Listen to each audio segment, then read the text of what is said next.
for it to go live on Facebook and YouTube and everything. And then once it's confirmed, then we can go into the introductions. So I apologize about this. But here we are. Hello, hello, and welcome back to Retrieving Sanity with your podcast host, Keegan. And this is your podcast for all mental health, addiction, recovery issues, and topics. And today we have something super spectacular going on today. We have a questionnaire about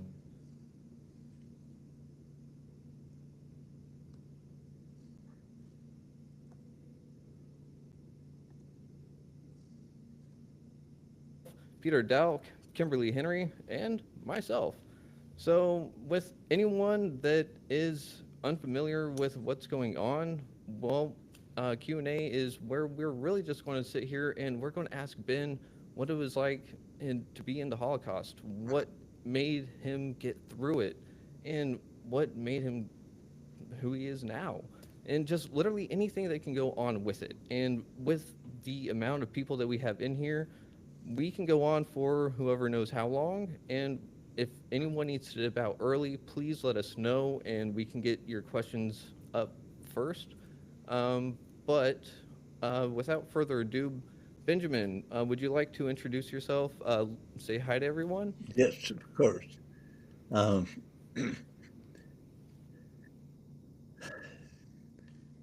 it's nice to have a nice group like you.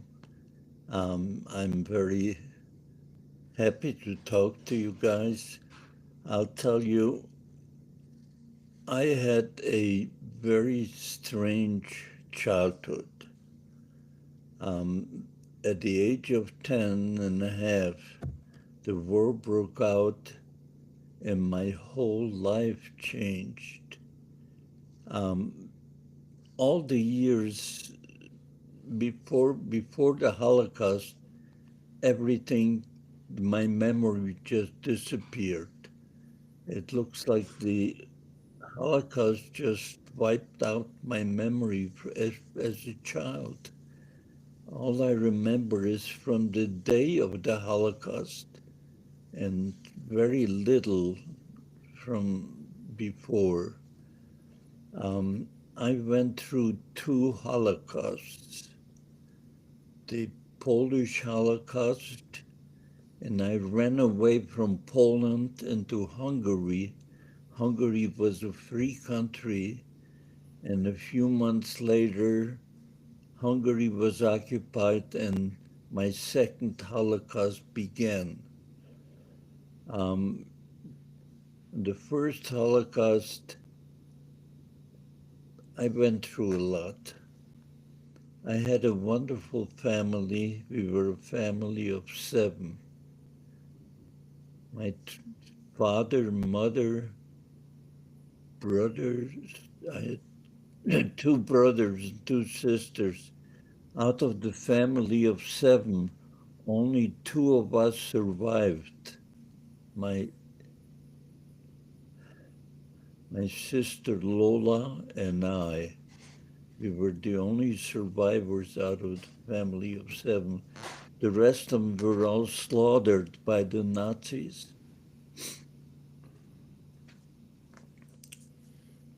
I'm so sorry, Ben. What what can I tell you? Um,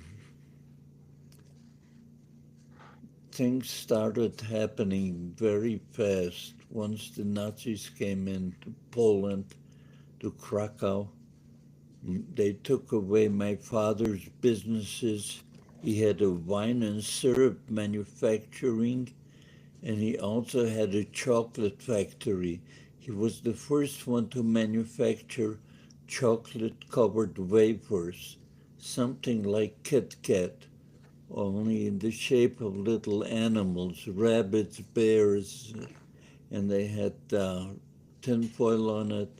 And every time my father would come home, us kids would search his pockets for some goodies. He always had some in his pockets to make sure he satisfies us. We had a beautiful life before. Um, we actually had you could say, two homes.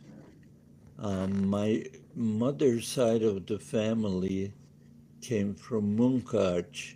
Munkacs was in Hungary, and she had a wonderful family there.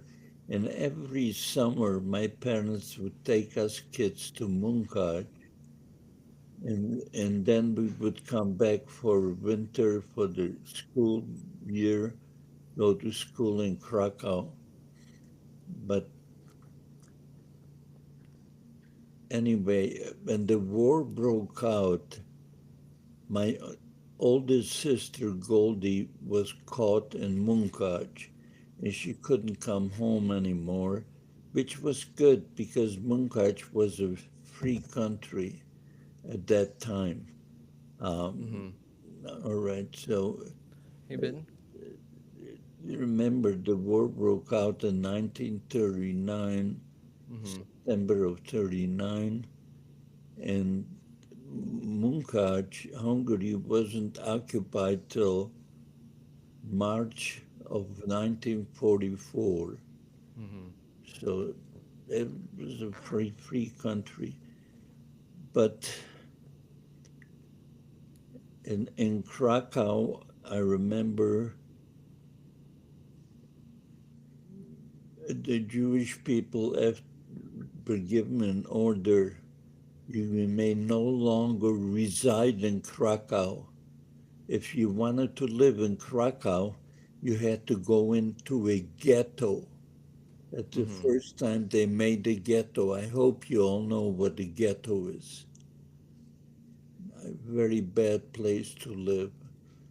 So my whole family, my father's side of the family, which were numbering over 200, all went into the ghetto. And my father was preparing to go into the ghetto when a young man came up to him by the name of Michael Lieber, and he says, Mr. Lesser, you know how I feel about your daughter Lola. I love her, and someday I'd love to marry her. But do me a favor, come to the same communities that my father and I are moving to, called Nepalamitsa. My father gave him a choice to go into Krakow Ghetto or to Nepalamitsa. He chose Nepalamitsa. And we were all leaving to go to Nepalamitsa. Anyway, it's a long story which I'm going to skip a lot, but to tell you that we found out that my father had 1,000 American dollars that he saved up for a rainy day. That was a small fortune in those days. He took the money and pasted it in between pages of a book, and he put it with all the religious books in a sack, and we loaded it on the wagon. About an hour outside of the My. city, we're being stopped. Halt! And two husky Nazis jump on the wagon. The only thing they wanted to know, do we have any Jewish literature books? And they saw two sacks full of books. They picked them up and heaved it on the side of the road. They had a mountain full of books there. Um, they knew that Hey, everybody who didn't go into the ghetto had to cross this road. So hey, they Ben. confiscated all these books, and they were going to have a bonfire after everybody left. Hey, Ben. Uh, I don't want to interrupt, but I am going to interrupt, and I'm deeply apologizing for that. Um, but for being a Q&A panel, uh, that was a great introduction. Can you answer the first question for me? When were you liberated? I was liberated in April 29th, 1945. Okay. Um, so that is an amazing date for you, and this is an amazing date for us. And for everyone out there. My Riverside is kind of messing up, so I don't know if I'm popping in and out. So if that happens, let's see. Eeny, meeny, miny, mo. Kimberly, you were here a little bit earlier. You were the first one in. So can you monitor everything just in case I disappear? Everything should still be going on. Sweet. Thank you. Um, but with that being said, Ben, is it okay if we open up the floor to some questions?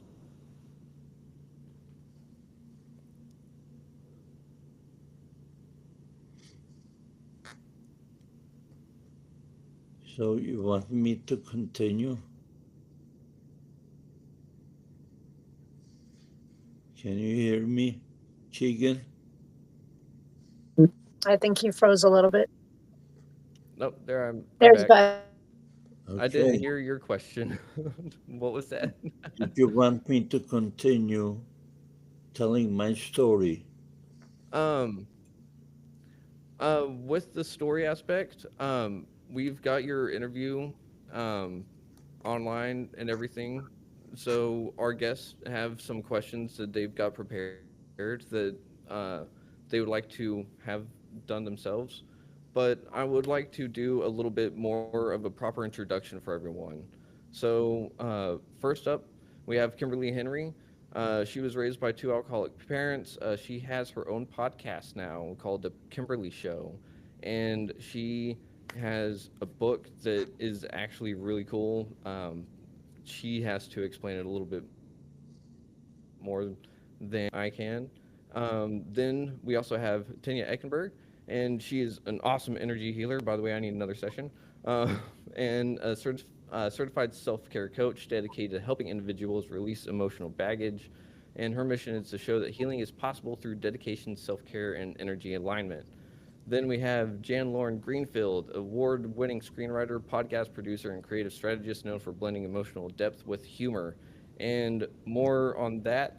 But then we have Crystal Robinson, who I've interviewed before, and she is a holistic healer. Went from an engineer to now an recovery engineer. Sorry about that.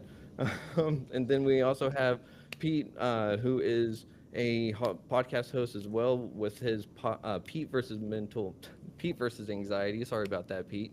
And he's got a ton of awesome guests on his show, and it is up on the rise, and it's on the Oracle Radio Network, if I'm not mistaken. And it is something y'all need to check out, especially on TikTok. Catch him live there.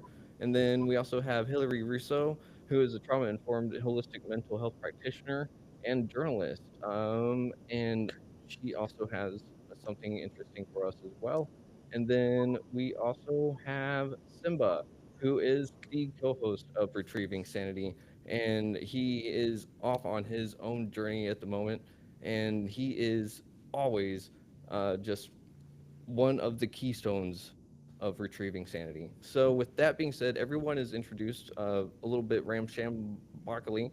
Um, so, with that, I'm going to introduce Kimberly. Would you like to go ahead and ask your first question? Sure. It's not about particularly the Holocaust at the moment. I'm curious. I'm a big reader and I love books, particularly about the Holocaust. I have a personal story about the Holocaust. My grandfather served for the United States delivering ammunition. Came home, I discovered as a teenager, he has photos of, I'm assuming, concentration camps because it was very, very disturbing as a teenager finding these photos. And I'm wondering, what books would you recommend, or what books do you gift to other people, especially dealing with grief or sorrow and tragedies, because you've had so many tragedies in your life? Well, first I recommend my own book, which is Living in Life That Matters, From Nazi Nightmare to American Dream. That's my book. That and I don't remember all of them. Um,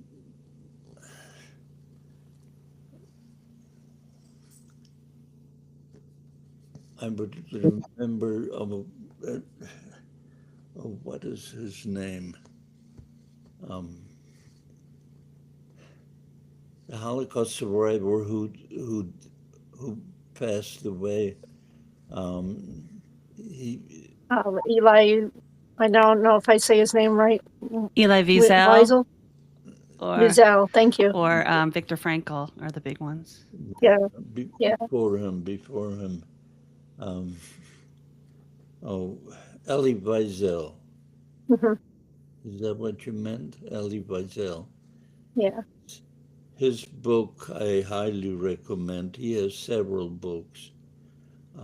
Almost all of them are very important. If Mm. you want me, because he went through a lot through the Holocaust. But I'll tell you, out of all the books, I feel that my book is if you want a Holocaust book, that is one of the best because I went through two Holocausts, not just the Polish Holocaust. I ran away from Poland to Hungary, and eventually they came into Hungary, and my second Holocaust began. Very few survivors are around that went through two Holocausts. Mm. Very, very unusual. But how that happened, it's so important that you know my story. And I don't know how much time you have to, do you have enough time to listen to my story? It could last over an hour. Um, if not, then just ask questions. Yeah. Thank you. Thank you, Kimberly, and thank you, Benjamin. Next up, Peter, what you got? Ben, first off, thank you for being here. My question for you is: after both Holocausts, and what was your mental health like, man? I mean, you had all that loss, you had all these crazy things going on, you had to flee Poland just to be re-put back into a camp. Like, how did it affect you mentally? Like, I can't even believe or even begin to understand, man. But it had to be insane. I ask myself the same question. How did I survive what I went through? I should have been dead at least 18 times. But every time God was there for me and He saved me. Unbelievable stories. Um, you have to hear my story to understand that it was the will of God for me to survive. Maybe He needed a witness, someone who can talk about it. Most of us can't. It hurts too much. But it hurts me too. But someone had to do it. And the fact that I survived all these terrible things shows me that I had to reciprocate. There is a reason why I survived. And the Zachor Holocaust Remembrance Foundation, I feel, is the reason Mm-hmm. I, I survived. And I talk to schools and to on Zoom all over the world. I'm very active in Germany, very active. If you ask me those questions, I'll answer. I don't know where to begin unless you have time to listen to my story. Otherwise, just ask questions. I think his question was geared along like, did you suffer with a lot of depression after or during even? Um, did you hear that? Uh, Ben? the answer is uh, I don't think I'd suffer from depression. I I just I have a wonderful families that I raised, and I'm proud of them. Um, it started just with me. Now we are 18. I thank God for that wonderful family, wonderful Mm-hmm. children and grandchildren and great grandchildren. I'm blessed. So what can I tell you? Thank you, Ben. Yeah, Thank you, I Peter. feel there was a reason for my survival. Mm-hmm. That reason is the family. Someday it will show itself. Mm-hmm. The reason why I survived. And of course, the foundation I started, it's very, very important. You Mm-hmm. don't realize how important it is because the world would love to forget about the Holocaust. And Mm-hmm. as long as I'm alive, I won't let them. I won't let them forget it. I speak all over and I raise questions. I'm telling you. Mm-hmm. Last week I was in San Diego, California, and I spoke, I would say, over 2,000 people there. Oh, wow. You know, but this isn't unusual for me. Well, thank you, Ben. Um, Up next, Hillary Russo. What you got for us? Thank you so much, Ben, for being here and Keegan for holding space for this to happen. This is actually a question that really bounces off what you just said, Ben, quite beautifully, and I've had it in my mind for a very long time. I mean, my background, I'm from Jewish roots. I am someone that works in trauma informed care, but I'm also, with my background in working in journalism, I've heard a lot of stories both from those who I've worked with, but also from my own family. And I feel very, very fortunate that there are still people like you around to tell these stories. And so thank you for making all these journeys and trips. But my question is, as time goes on and there's less Ben Lessers in the world and there's less Holocaust survivors in the world to tell these stories, how do we make sure that the next generation, what is your thought on how can we make sure the next generation continues to keep telling these stories so that we don't forget them, much like that famous saying, which is if we forget history, we're doomed to repeat it. So what would be your words of wisdom so that we don't forget the Holocaust and the atrocities? My daughter Gail offered that she will continue after I'm gone to tell my story for as long as she lives. And I believe her children, at least her son, will also be one who will continue. So the Zachor Foundation is going to remain even after I'm gone. I made sure of that. So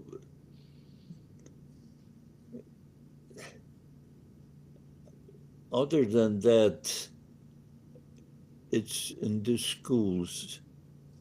We have to make sure that the schools are teaching about the Holocaust, not just glance over it, but actually teaching what happened. Tell the story so the world shouldn't forget. And all I can tell you is most states are teaching it. but there are some states that don't, and it's important. But even those states that are teaching it, they're just glancing over it. You know, there was a Holocaust, okay, that's not enough. You have to, so that's why my story is so important, so important. Um, because I went through two Holocausts, it's a long story, but it has to be told. It has to be told. And people hear my story, they won't forget it. They will remember. Thank you And so much. Zachor means remember. This is why the Zachor Foundation I started.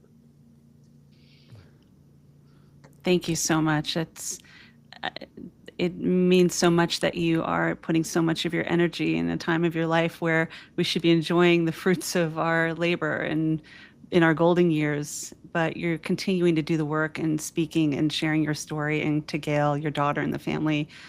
May there be other families like you that do this, because these stories do need to be told. Hmm.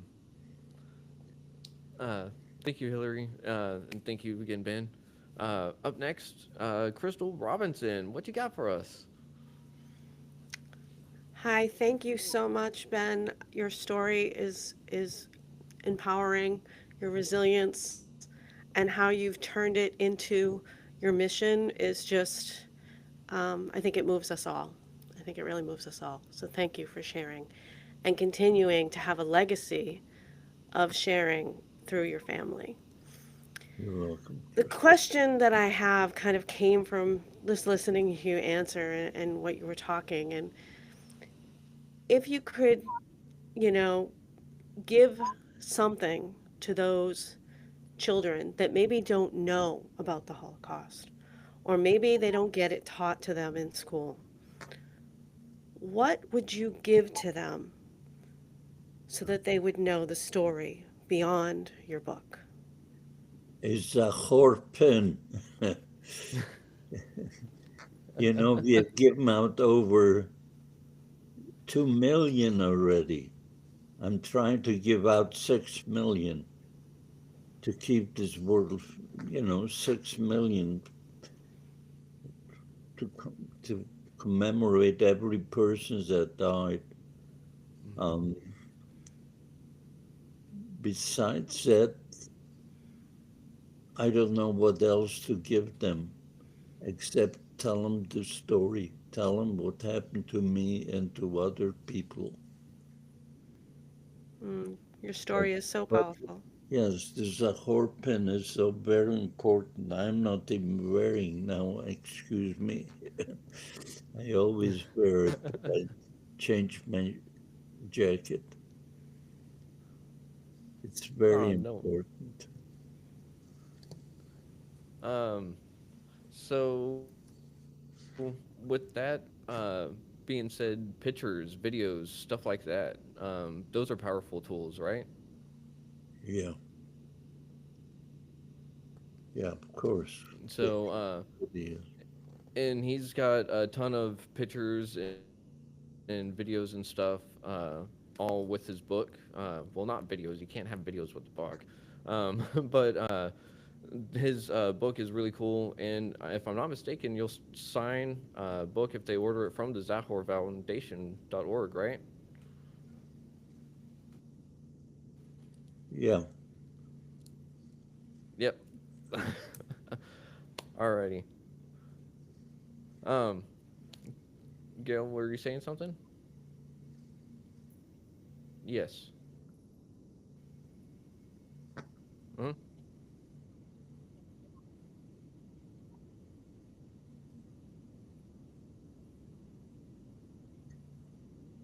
Mm. Okay. You are first. not being recorded, so no. Um, but if it's okay, can we move on to the next question? Okay, thank you. Thank you, Crystal Robinson. We'll be right back to you. So up next we got Tanya Eckenberg. What you got for Hello. us? Hi, thank you, Ben, so much for being here, and Keegan for putting this together so that we can all experience a little bit of his story live. But Ben, I had you talk about in your book some really good memories early on that you had of your family.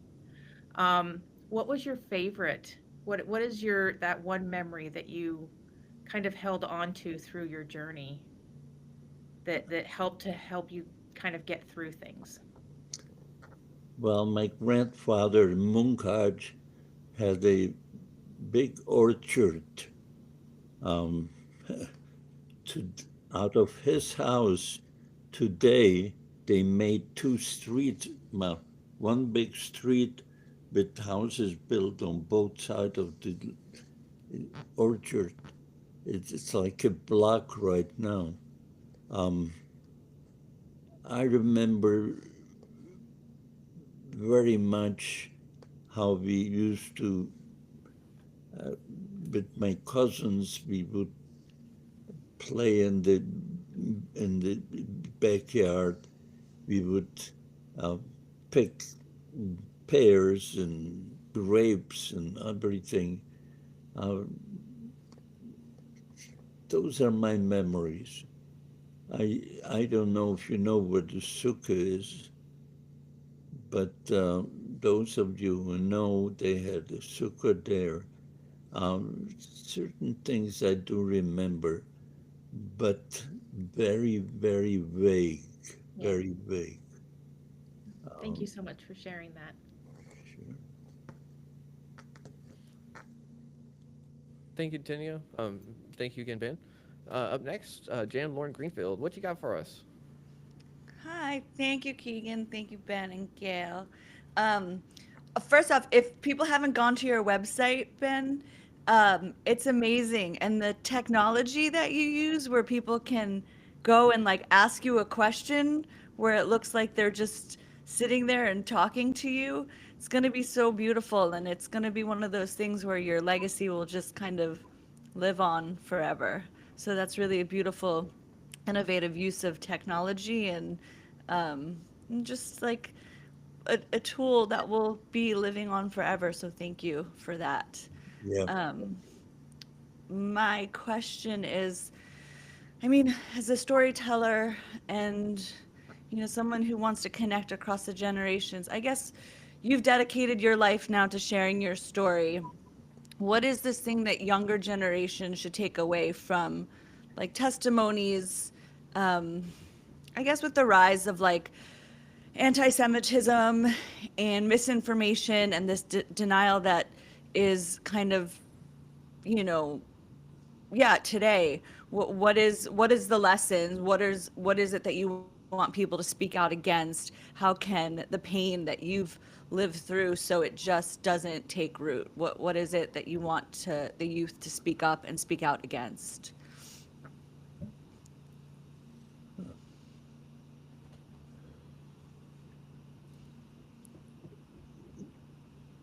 My AI is very important. That's going to continue for generations to come. You can talk to me and take me home and Yes, ask so me cool. questions on your phone. Um, Teaching in schools is very important, and we have to emphasize each state in the United States that they should teach it. So we need a little pressure from somebody up high in the government to make that difference, to keep the schools teaching it and teaching it right, not just glancing over it. Um, so as far as that goes, on my website, that will continue for generations. And on my website, We do have a curriculum. So the only curriculum written by a Holocaust survivor. So you can, the, hopefully that will continue for generations to come. So anyone who wants to listen to the story can hear my story on the website. On our website, you can hear everything about the Holocaust. I made sure of that, and this is why we started the foundation, so the world shouldn't forget. Zachor, remember, remember. Um, and with that, I think he actually started something called Shout It Out, if I'm not mistaken, to Yes. where people can, yeah. Do you want to explain on that? I think that that's kind of more along the lines of We what have she was on kind of our getting at. website, on Yeah, our what are website, people? I'm sorry, on our website we have a program called I Shout Out. And actually, what does I shout out mean? You can shout out for peace, for love, instead of hate. You can shout out almost anything you wish. And your shout out will remain on the website for generations to come. In other words, you can shout out and you can also submit the photograph. So this your shout out with your picture will live on for generations to come. Imagine your great grandchildren will be able to see what you shouted out for. It's very, very important. Only one of them, the whole world, Ben Lesser, on my website on Zachor. No one ever has that. So I made sure all these answers are on my website. Alrighty. Any other question? Um, thank you, Ben. Jan, did that answer your question? All right. Thank you very much. So Simba, you are up next. What do you got for us? Hello, I'm Simba, and first, I just want to say thank you for taking out the time, and thank you for sharing your story. And Keegan, thank you for inviting me to this because I do relate to the comment of schools and curriculums not teaching it, but just like skimping over it because like we never went into detail and the more stuff I know about the Holocaust is just things that I've researched or little books that I've read. And so I've never had this experience where I've got to hear it and like I'm just overwhelmed with like feelings. And of course I have so many questions, but I'm definitely gonna get in touch with your website and your book, and I'm truly honored to be here right now. Thank you, sir. All right. Simba, was that your question? Yes, yeah, because I think I'm gonna do some research on the website. I'm just All full of right. questions right now. I feel you. There's a lot to dive into.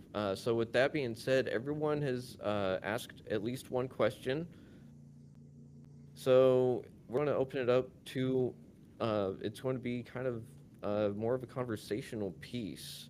Um, Jan and Hillary, I believe y'all actually have family ties to the Holocaust as well, correct?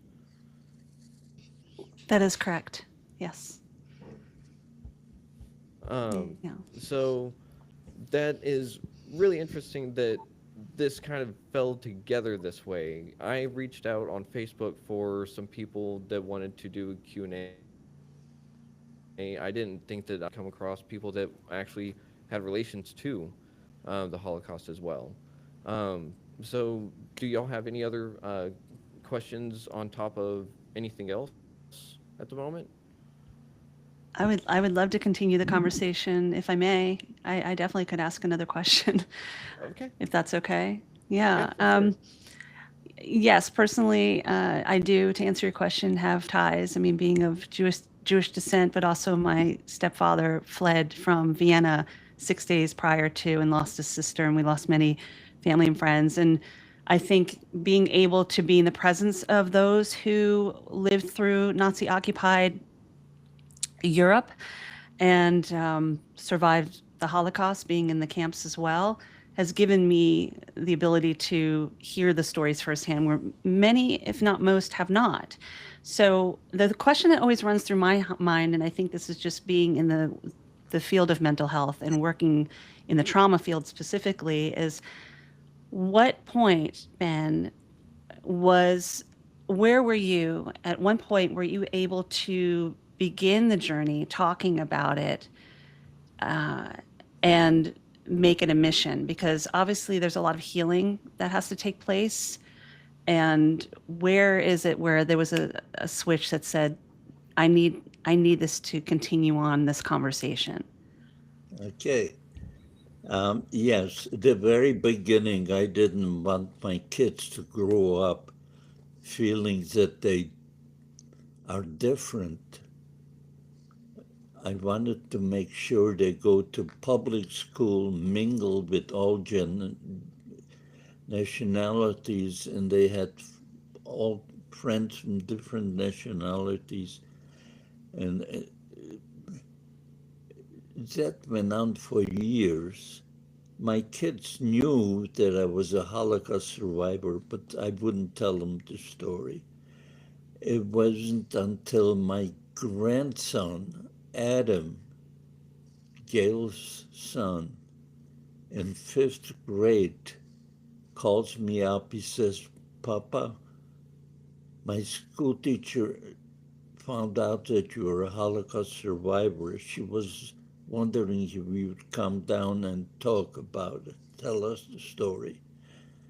Well, my grandson asked me, and I figured my kids are now grown up, they have children of their own, it's time. So I went in, but I remember going into that fifth grade and my hand was shaking. I couldn't open the door. What am I going to tell the fifth graders? They're going to have nightmares and such. Anyway, they gave me from 10 to 11 to speak. I spoke from 10 to 11, from 11 to 12. School bell rang, and the kids were glued to their chairs. None of them budged. The teacher had to chase them out. And when they're outside the hall, instead of going to eat lunch, they surrounded me and just wanted to touch me and ask me questions. That's when I realized, Ben, it's time. You can't be silent. You have to talk. And that's when I started to talk. And that's when at that point, I moved to Las Vegas and I wrote a book. And then I started the Zachor Holocaust Remembrance Foundation to keep this world from acquiring amnesia. Oh, wow. Uh, Thank you, Ben. Here I am, I'm still talking. Thank you for that. Acquiring amnesia hit hard. I don't think I've heard it explained that way. Mm-hmm. So thank you. Sure. Uh, Jan? Yeah, so I'm what's like called like a third generation Holocaust survivor, meaning my grandparents, my parents, and me. So, Simba, when you said it was like you really haven't heard firsthand testimony, it was very, I don't know, that hit me really hard because I've just sort of grown up with these stories. Like it's just so literally in my DNA, and it's just so different than my experience. I kind of take it for granted knowing these stories. My mom was born in a DP camp in Berlin, so a displaced persons camp. So after the Holocaust, after liberation, her my grandparents met up in Germany after the war. They were trying to make their lives again, figure out where to go, and my mom was born there, and then they emigrated to the States. So, and then I grew up with like my grandfather not wanting to show his arm because of like the numbered tattoo. You know, like he didn't want to wear short Yeah, sleeves yeah. because, you know, which is like a very common thing. And it was interesting hearing you talk about God, Ben. Like, I really want to hear more about that because I feel like uh, it split a lot of Jewish like people. Like, they either they kind of lost their faith or they went stronger into their faith, right? There's this joke, I'm gonna butcher it, but it's like this Holocaust survivor gets to heaven and God's like, tell me a joke. And he tells him a Holocaust joke. And God's like, oh, that's not funny. And he goes, oh, I guess you had to be there to God. Um, yeah, it's a great joke. And so I'm just curious about if you could speak a little bit more about your faith and how you knew God was with you. And because I think a lot of Jewish people sort of maybe who went through the Holocaust like they lost their religion maybe, or were angry at God. So maybe just I'd really be curious to hear about that and your experience. All right, Jim. Um, If you don't mind, if you don't mind. when I was in Auschwitz, Yeah. and my eyes saw them throwing children alive into fiery pits, alive, day and night without a stop. I said to myself, where is God? How can God watch this? And I grew up in a religious house, and I believed strongly in a God. But when I saw this, I lost my faith. But you know, after the war, I kept talking to myself, how is it possible that we have a God and he allowed this to happen? So it dawned on me that God was probably weeping during the Holocaust. You see, he gave us all free will. That means this is something he left for us human beings. If we humans decide to kill instead of love, he can't interfere because free will. This is something he gave us. It's very important. So I started to believe in God again. And my answer is he gave us free will. And whatever we humans do, he can't interfere. So I'm a believer again. I believe in God.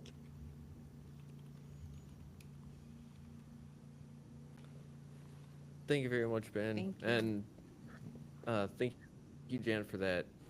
Um, let's go ahead and get it back in that circle fashion if we can. Looks like Simba and Kimberly are off camera at the moment.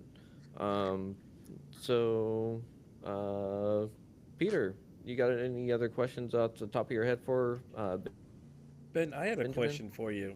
After everything you experienced, how did you learn to trust people again? I mean, with the Germans Ooh. invading Poland and you having to flee, and then being put back in a camp in what was a free country at the time, and then then you went back into camp. So my thing is, how was it hard to trust people afterwards? Like, did you start to really just think that maybe? How did you know these people weren't going to send you back over there once you got out of the camps and type things like that? No, I trusted people. Um, I knew I didn't trust the perpetrators of the Holocaust, obviously the Nazis, Yeah. but you know, I have friends, a lot of German friends.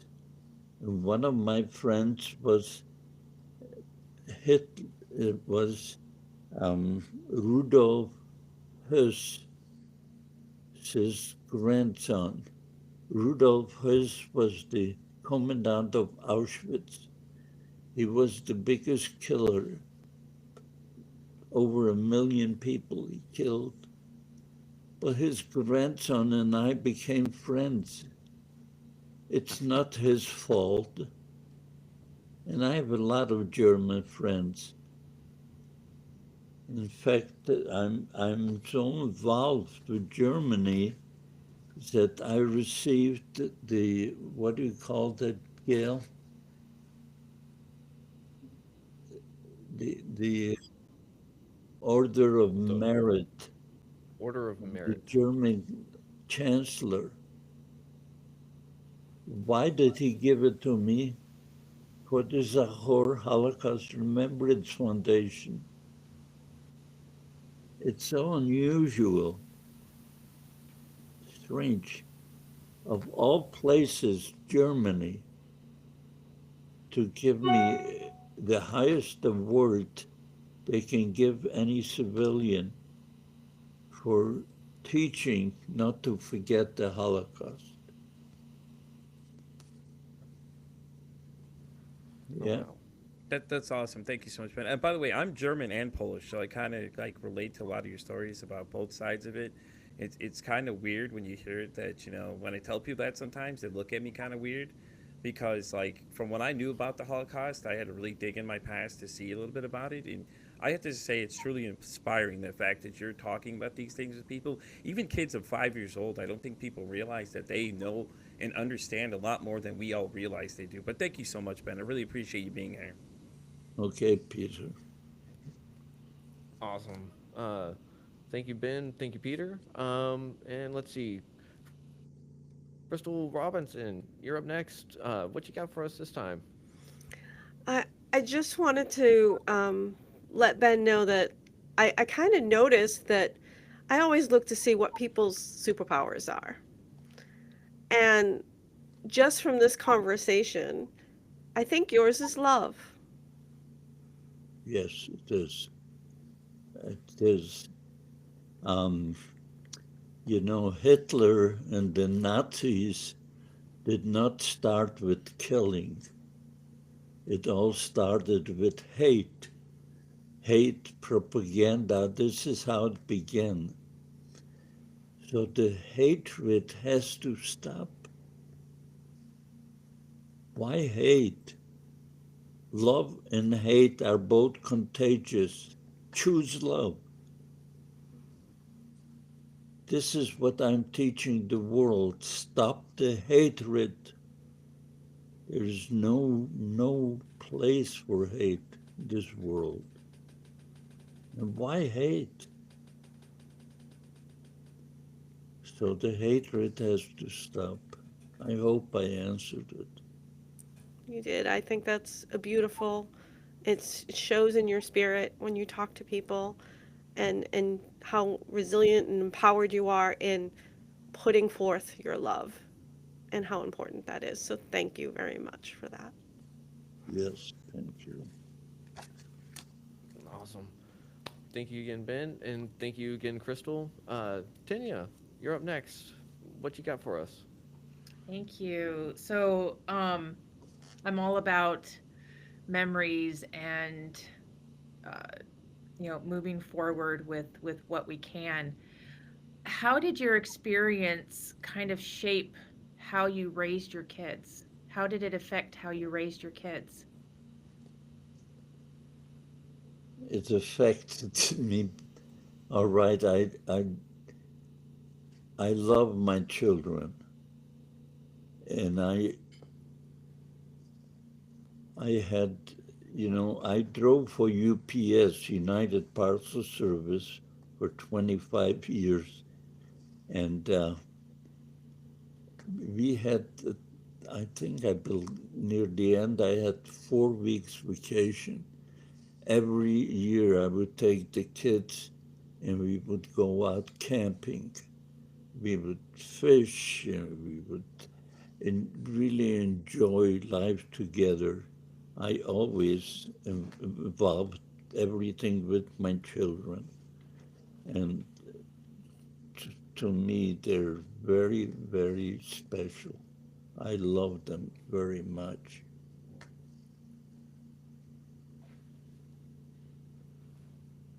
Awesome. Did that answer your question, Tanya? Okay. Thank you, Ben. Kimberly, you're back on screen. So this is coming back around, and I saw that you rejoined the studio. So what do you got for Ben on your question for him? Yeah, thank you. I was having some tech issues. So can you hear me okay? Kimberly, I Yes, we hear can. you. Okay. I shared a little bit before about learning that my grandfather had served in World War II and he delivered ammunition during the Holocaust. Yeah. And what I ended up learning, once I discovered the photos, my mom had them stashed away. So nobody knew about them.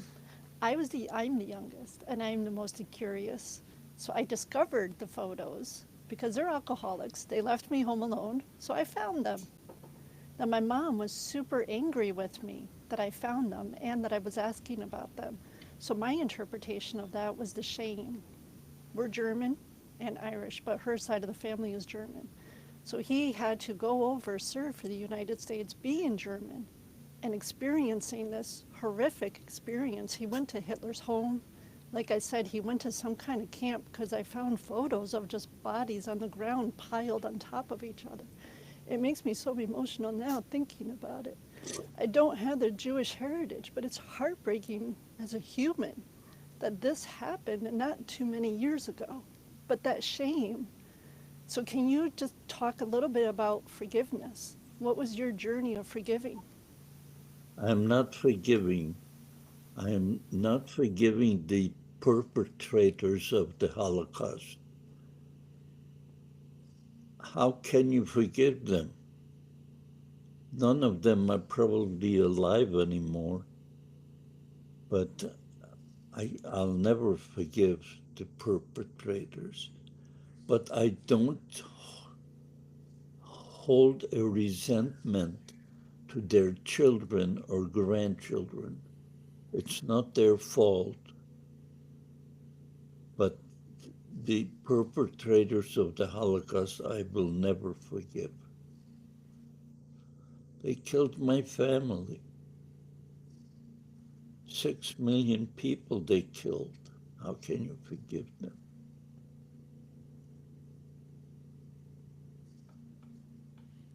Thank you. Thank you, Kimberly. Um, Jan, I saw that you have to go soon. You got any last words or anything for Ben? Oh,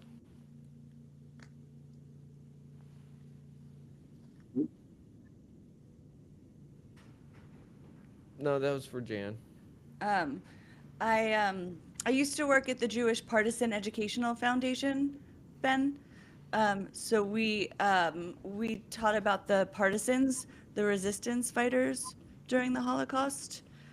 So I just wanted to mention them too, that they're the resistance, because that is just a little bit of a lesser known story too. Some of the resistance during the Holocaust. I just wanted to bring awareness to that.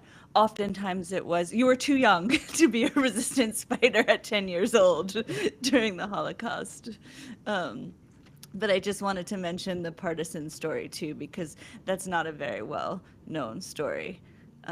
But maybe you came across it, or, when you were in the camps, or you heard about the partisans. If you could just speak a little bit about the partisans, if you had any experience. I know very little other than what I read in books.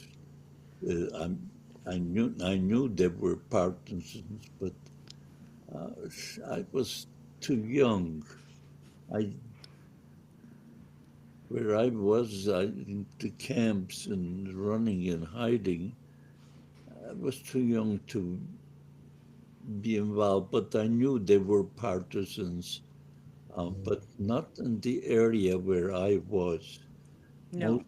Most of them were near the Russian border, near where Germany infiltrated Russia, part of Russia. That's where the partisans started. And right, they lived in the forest, most of them hiding. And whenever they could, they did whatever they could to kill the Germans and stop the killing. But I didn't, I knew about it, but I didn't know too much because I wasn't anywhere near the partisan borders.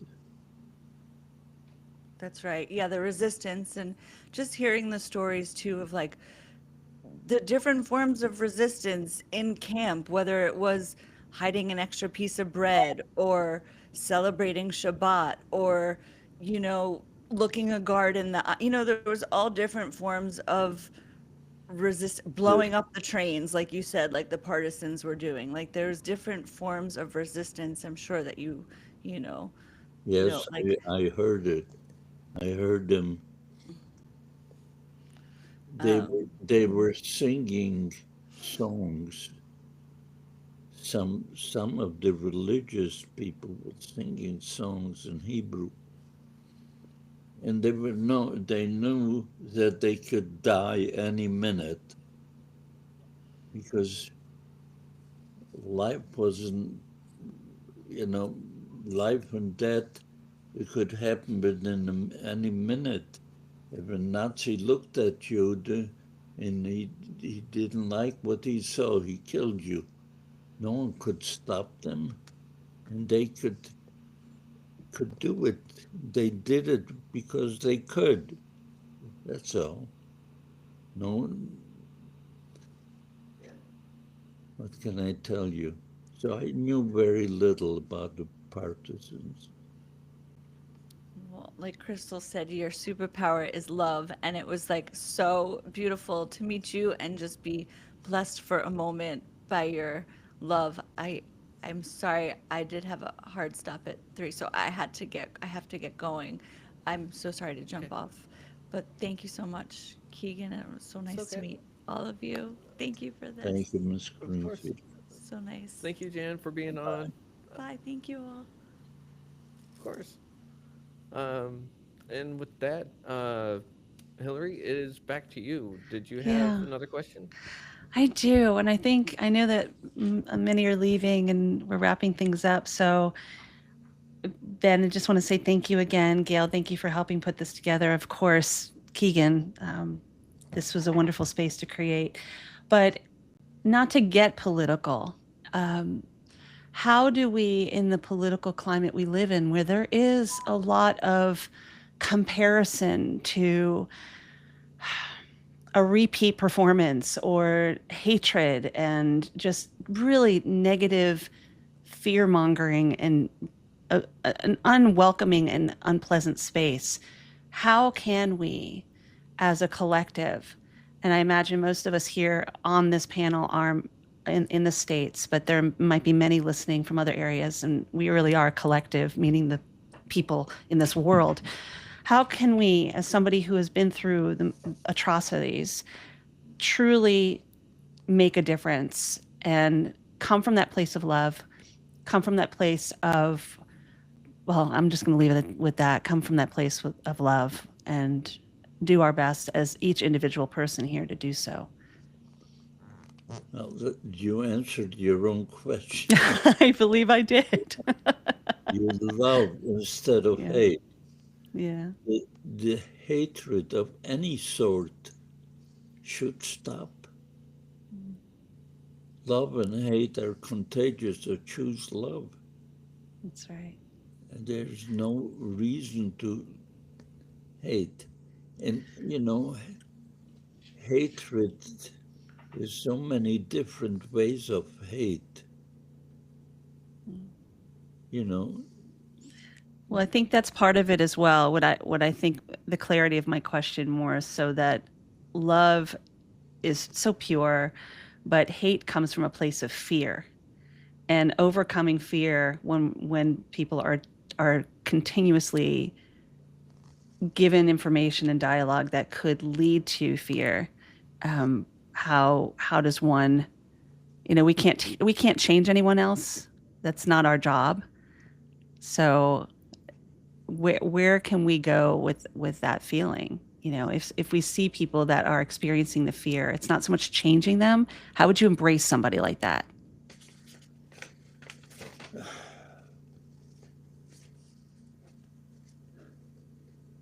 All I can tell you, while individuals can't always choose what happens to them, but whether it's a crisis or a calamity, people can choose to either let it turn their lives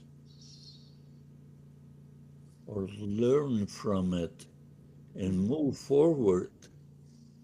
It's essential to understand the reasons and the consequences of personal choices. It's possible to let tragedy or trauma become a reason to stop living. But it's also possible to live through extreme circumstances and commit to a life that has meaning, a life that matters. Yeah, it's choice. Thank you. Choice. Thank you so much. Hmm. Thank you, Hillary, and thank you, Benjamin, again. I'm sorry that I keep going back and forth on Ben and Benjamin, and I'm sorry for everyone if I've butchered your names and the intros and everything. But with that being said, who's got questions ready to go? Uh, Ben, I know that. Oh, Kimberly, you got a question ready to go? I saw your hand up. I'm curious, have you revisited Europe? Have you revisited any of the camps you were in? You want to know which camps I was in? Have I, you been back to any of the camps to visit them? yes, yes. I And was in what was that experience Auschwitz and I like? was in Dachau. Oh, yes. And But have you returned?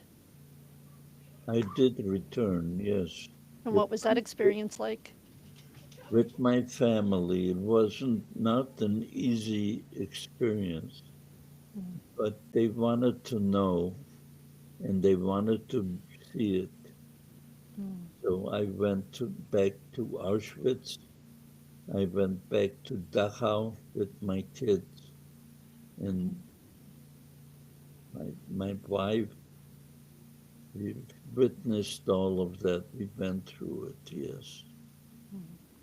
Uh, Thank you.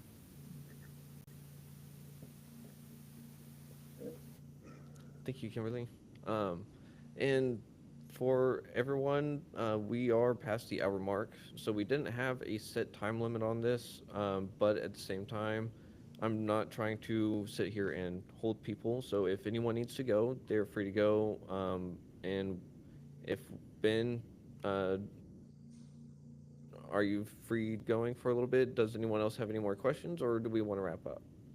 I'm free, yes. You're free. Crystal, you got your hand up. I do. I have a question for Ben. Um, I've found this in my own life and hearing other stories, and of course, your story is unimaginable. That when people deal with traumas or calamities, as you so elegantly put, that it changes their makeup and they either dig into the love to go forward in purpose. And I find that, or they just retreat into themselves. So, what was it that gave you purpose when you came out? My grandson asking me to speak in the 5th grade. Mm. And after I saw what these kids are like and how much they wanted to know everything, that gave me a purpose. It gave me a purpose to keep speaking in schools, which I did. I spoke to thousands and thousands of schools all over the world, all over the world. And the the the end result was that I started this whole Holocaust Remembrance Foundation, a foundation to keep the world from acquiring amnesia about the Holocaust. So we're doing everything we can to stop that, stop forgetting, and stop the hatred. It's commendable that you have this purpose, and I think we all appreciate it. Thank you. You're welcome. Thank you, Crystal. Thank you very much. Does anyone else have any questions that they have off the top of their head ready to go? Pete, what you got? Nope, you're muted. Yep. Okay, there we go. Sorry. Ben, Awesome. my question for you, I know you said that God is the reason that you made it through the camps. Do you think maybe it was your siblings that were also looking out for you at the same time? You know, the ones that you lost that were pushing you and your sister so that you could tell their stories? Um, Only one sister of mine survived besides me, and she was doing the same things that I was, but she passed about 6 years ago. I'm sorry to hear that. Yeah, she was doing the same thing, um, and I'm continuing. Yeah, my question though is, do you think that your siblings that you lost during the time were do you think they were protecting you so you could tell their story? Not just God, but they were also on your side to push you through so you could share their story so people could remember the Holocaust? I hope so. I'm don't know the answer if, if they did or not, but um, whether they did or didn't do it, I'm doing it. Yeah, I'm doing it, and that's the most important thing. it is. And thank you so much, Ben. I appreciate you being here. Once again, Keegan, thank you so much for letting me be here too.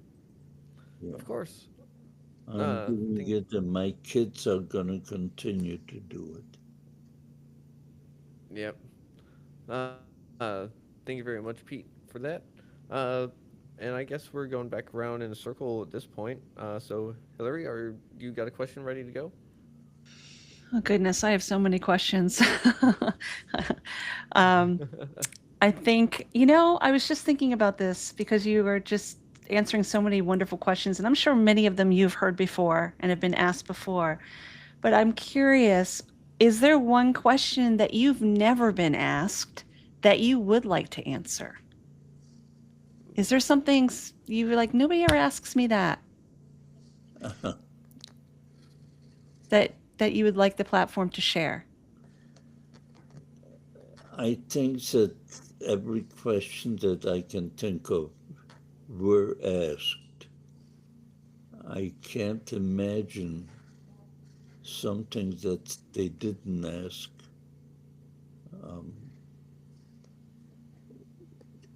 I speak to so many uh, children and adults. They, every asked question that anyone could possibly think of were asked of me, believe me. So, if I may, can I ask a follow-up question to that? Yes. Keegan, that's okay? Yeah. Um, with that being said, and knowing that you've covered all territory and have been asked all the questions you've been asked in the years that you've been doing this, and if this was the last conversation you were to have in this on this platform, or to speak at a school, or if this was the last opportunity, would you feel at peace and full of love and know that all is well and you've have done all that you can?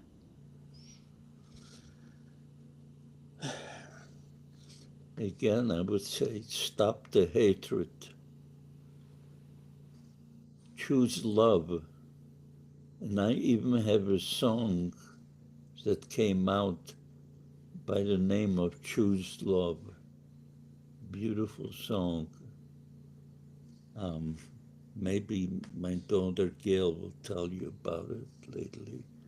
I have several songs, but Choose Love, and the only thing I can think of, if the last thing I could say is uh, choose love. And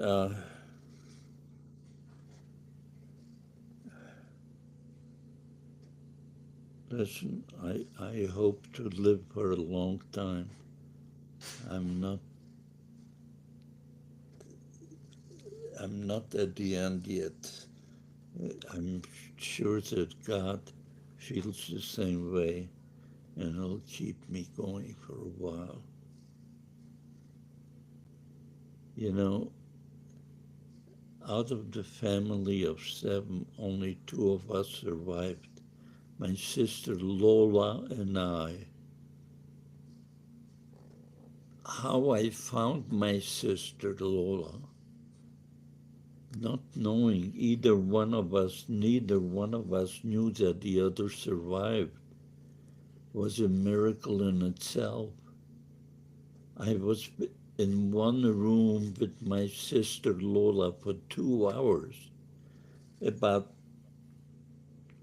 2 feet apart, and neither one of us knew that the other survived. And I left. I was going to Palestine at that time, and and then I found out that my sister is alive and she's dying in the hospital. Her dying wish is to see her brother. So I left before boarding ship in Marseille. I left my group and I came to see my sister in the same room where I was there uh, 2 weeks earlier. Anyway, it's a very interesting story. Very interesting how we found each other. And she wasn't dying. She just said that she was dying to keep me to come back to her. But she was in her 9th month pregnant, and she was expecting a child any day. And it's a very interesting story. It's all in my book.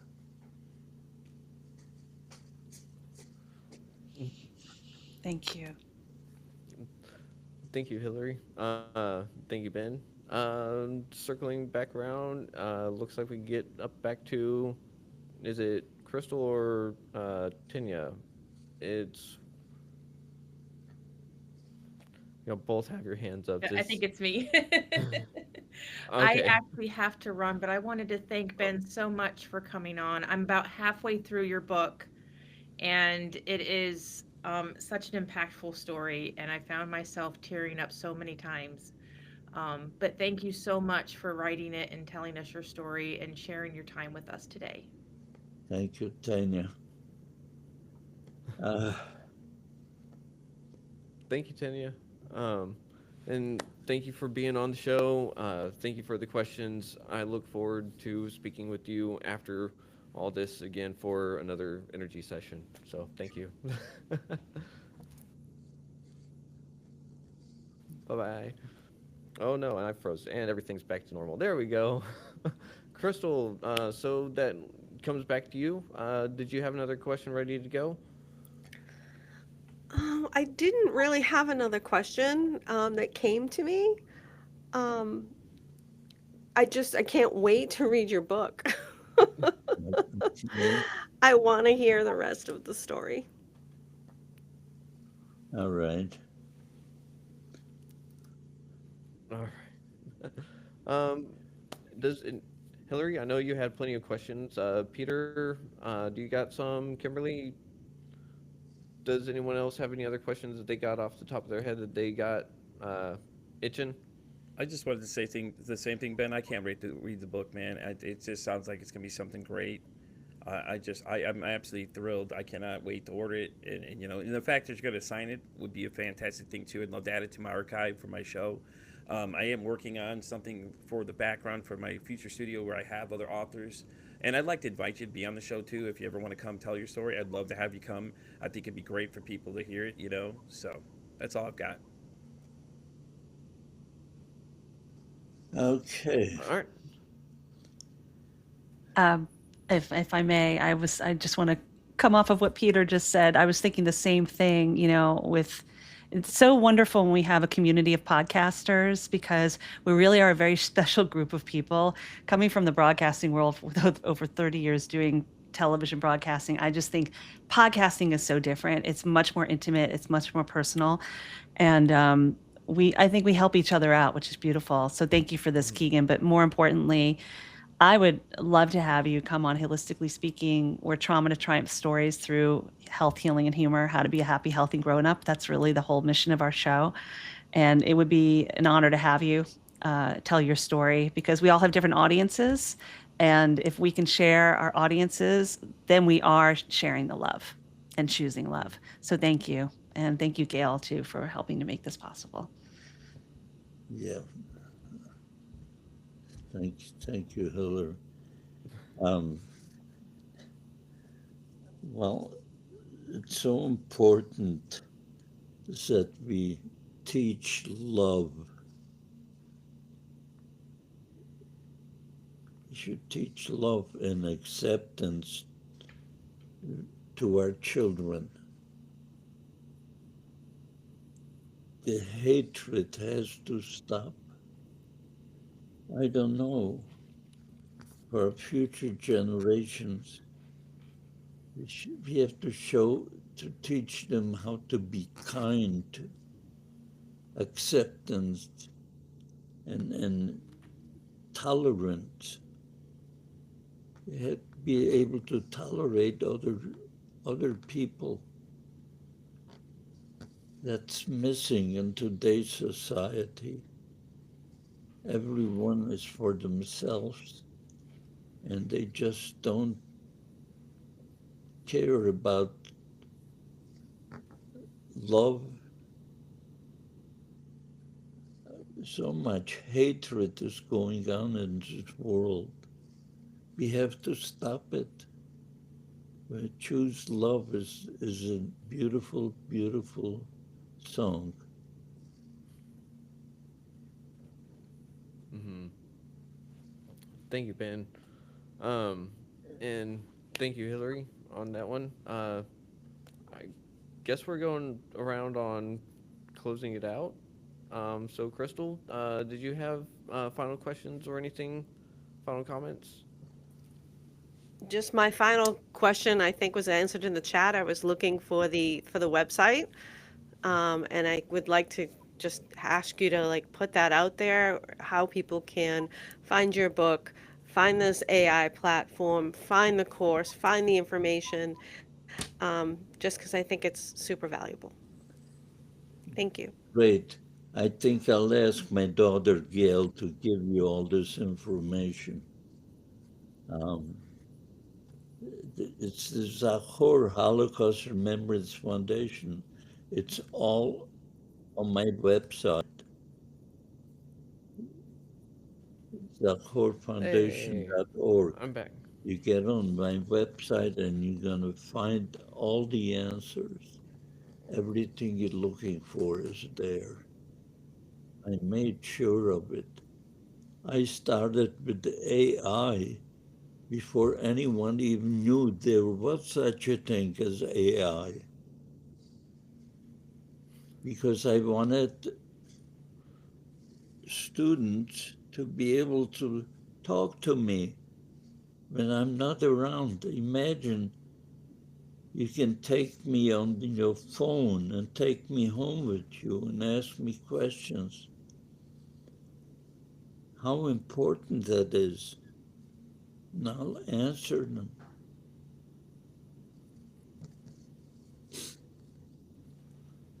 Thank you, Ben. Thank you, Crystal, for that.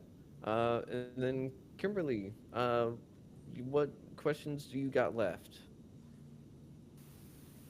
Hopefully you can hear me. The dog is not happy, so I don't know if the dog is going to go into another barking fit. So if he does, I apologize. I want to thank both of you too for having me today. And Ben, thank you for being here with us and being so authentic and transparent and vulnerable, especially for what you've gone through. You've made my dream come true because I've met some Holocaust survivors and never have had the chance to hear it from their own personal story because of their hurt and the sadness and how hard it is to talk about it. And I have my own, like I said, connection to my family having had this shame that they were carrying in through decades. So I appreciate you and I'm grateful for you. And I'm curious, as you are today, who you are today, which you are a beautiful soul, and I appreciate you, what would you say to that 10-year-old boy that when this all started?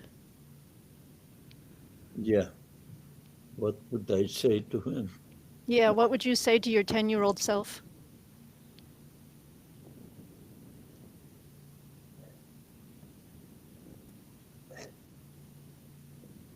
Because it was, we wanted a 10-year-old today or 10-year-old then. I mean, and I don't know the answer to it. I would Okay. probably say choose love, choose love, stop the hatred. Thank you for that. Yeah. Awesome. Thank you very much, Kimberly. Uh, with that being said, it looks like everyone is pretty much out of questions, or maybe not out of questions, but letting everything kind of process and thinking of more questions for later. But everyone, we can zahorfoundation.org. We can find his book there, his handy dandy little AI to take home with you. We also just got to say thank you to everyone that's been on. So we've got Peter, Benjamin himself, Hillary Russo, Crystal Robinson, and Kimberly Henry. And then everyone that is watching, y'all can't see her, y'all can't hear her, but we've got Gail actually in the background. She's over at Benjamin's resident, but on a totally different recording link and everything. So she's just helping us kind of run the show. Um, but with that being said, it looks like we're at the end of the Q&A panel for Ben Lesser. So be sure to check out his actual recording at retrievingsanity.com or Retrieving Sanity on Spotify, YouTube, any of those spots. And his story is Surviving the Unimaginable with Ben Lesser. So be sure to check that out if you want to get his story. And then also, he's going to be on Pete versus Anxiety. And I think basically everyone else's that's here because everyone else here has podcasts for the most part. So for that, I just want to say thank you everyone for tuning in. Thank you, uh, just everyone for this. This was awesome, and I can't believe that we were able to get this because I've always wanted to speak with just a person from the Holocaust and to chair a Q&A panel. I hope I did decent, and that's as so long as I set the bar low, I okay, right? But with that being said, I just wish everyone the best Gail, rest of Sunday. Uh, Ben, Gail, you want to say a few words? No? he's not. No one besides us can hear her. Gail, if you want to step into his room real quick, you could. If you don't, that's okay too. I don't think she hears. Well, the thing, she can hear us. We kind of can't hear her. It kind of sort of funny how it works. Okay. Uh, yes, you're talking to us, but not the audience. Mm-hmm.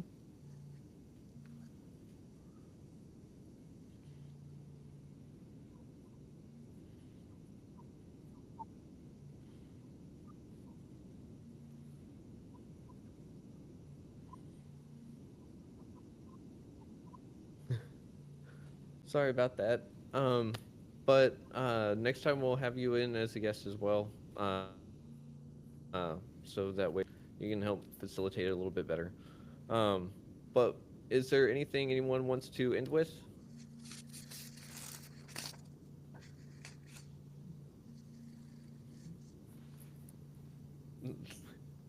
All right. Much love, everyone. All Thank you. right. Thank you. Thank you. Thank you. Thank you, Ben. And be sure, again, everyone, check out zahorfoundation.org, please. It'll definitely change the world little by little. Ripple effects.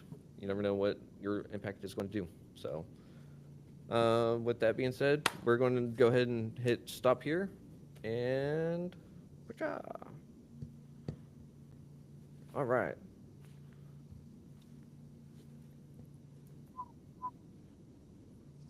Yep. Mm-hmm.